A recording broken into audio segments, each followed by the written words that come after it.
Hey guys, welcome to the Property Management Show with Don Harkins, where we talk about issues specifically affecting landlords and tenants that are happening both across the country and in Florida.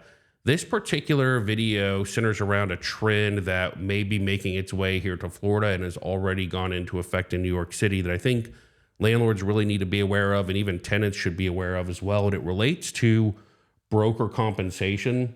I'm going to show you a video here. This bill, I'm going to show you a website, I should say. So it says Adams won't veto New York City bill preventing landlords from forcing tenants to pay broker fees. Okay, so before, landlords could tell tenants, look, if you want to rent my home, you need to pay the broker fees. They could pass that cost to the tenants if they chose to. Okay, that was an option available to them. Now, the New York City Council has passed a bill that would change broker fees, prevent landlords from passing those fees on to the renter. So now we're going from having some choice to now we're forcing those fees onto the landlord. Okay, and this is called the Fairness in Apartment Rentals Act. Well, fair for whom and who's determining what's fair? Interesting name. You can see it passed with an overwhelming majority. Okay, here's why this is so interesting.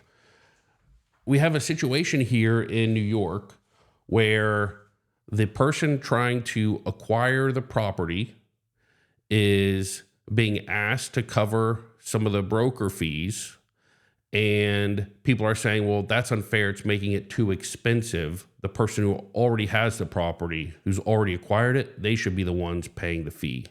In fact, we're going to require them to pay the fee. We're not going to let them pass that fee on to the person trying to acquire a property. That would be unfair. Well, we just had a NAR settlement in the Sitzer Burnett case that addressed this same principle. And you see here this video, new rules for commissions. This is from 7 months ago. It just got approved. You can see here November 26th, it was just approved. And it's resolving class action claims related to broker commissions. And I'll summarize this for you here. Basically, what this said is that the person who has already acquired the property, the seller, in the case of a buyer-seller, shouldn't be forced to or asked to or required to pay fees for the broker to offset the cost of the person trying to acquire the property, the buyer.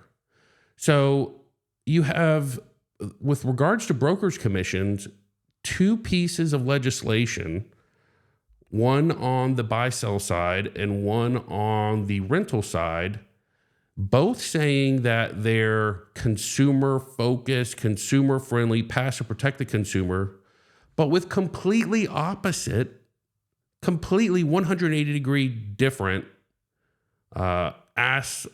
assertions about what is fair and who should pay for who, okay?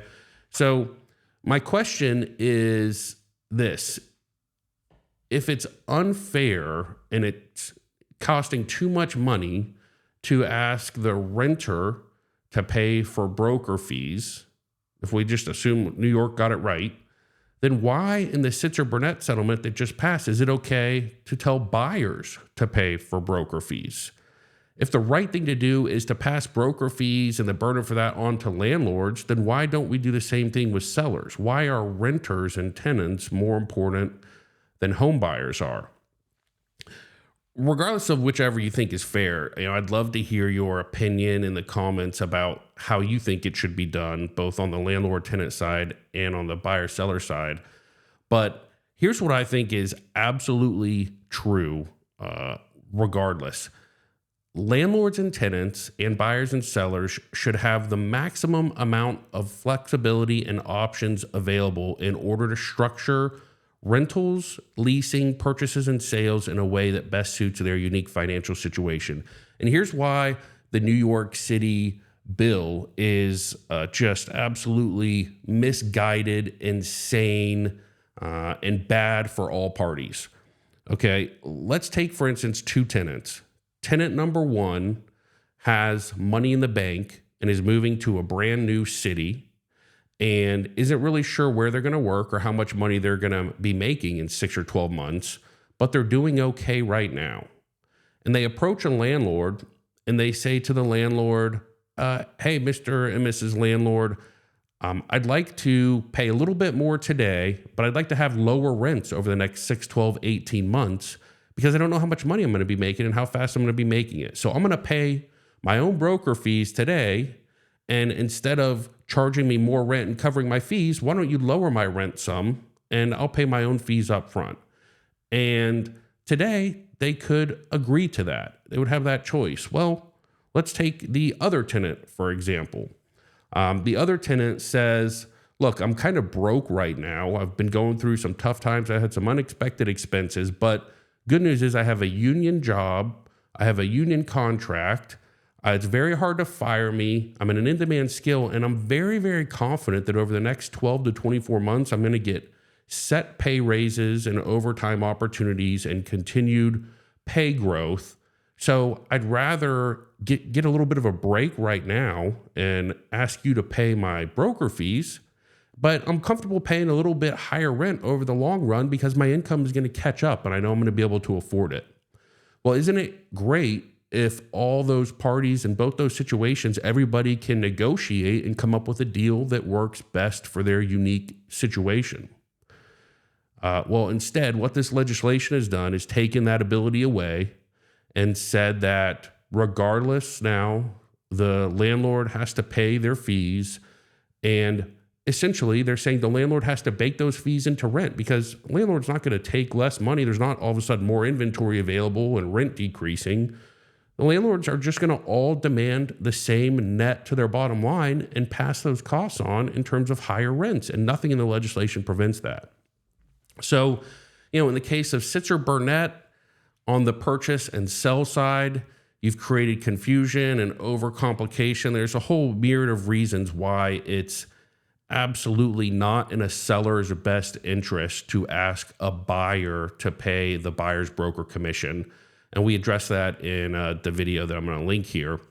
But now we have legislation that promotes that, encourages it, complicates and confuses the transaction, makes it harder for buyers to get linked up with a broker, makes them hire a broker before they even really know if they want to work with them.